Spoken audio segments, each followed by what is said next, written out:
In this video, I want to address one of the biggest holes that I see right now in the world of plant medicine and herbalism.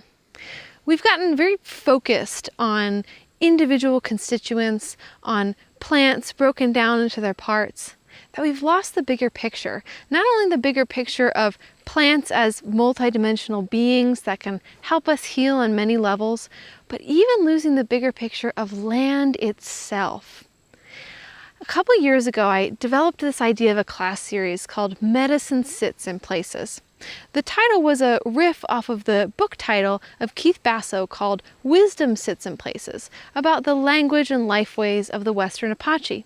The central thesis of his work was the idea that indigenous peoples lived their lives in co-creation with the land, that all lifeways, down to the very words that we use, are truly just art forms, creations that are informed by the land. We've lost this a bit in our contemporary culture, and even within our herbal world, this revolution of plant medicine, we've forgotten that land itself, the complex ecology that we're a part of, is healing. In truth, ecology is just the relationship between living beings with the living land. So a plant receives its medicine by being in an ecology. This is why plants have certain constituents to begin with, dealing with certain environmental instances, like for example, pests coming in, or disease, or other plants that they're growing nearby. These are all adaptations to being in an environment. And I truly believe that we can receive medicine just by going out and being in relationship to land. Truly, this is an edge, a frontier that we're being asked to remember and re-experience, because this is a part of who we are as human beings. In so many ways, we are trying to remember, especially those of us who are transplants in a newer land, how to be indigenous, how to be of a place once more. So I see this as really vital to this plant revolution that we're in right now, to actually start to engage with the land from this level. So in my Medicine Sits classes, we go out to a land base, we take medicine specifically made from that land, and we spend time just listening. What kind of feelings, emotions, sensations do you get from this land? Each land space will be different and will hold its own medicine.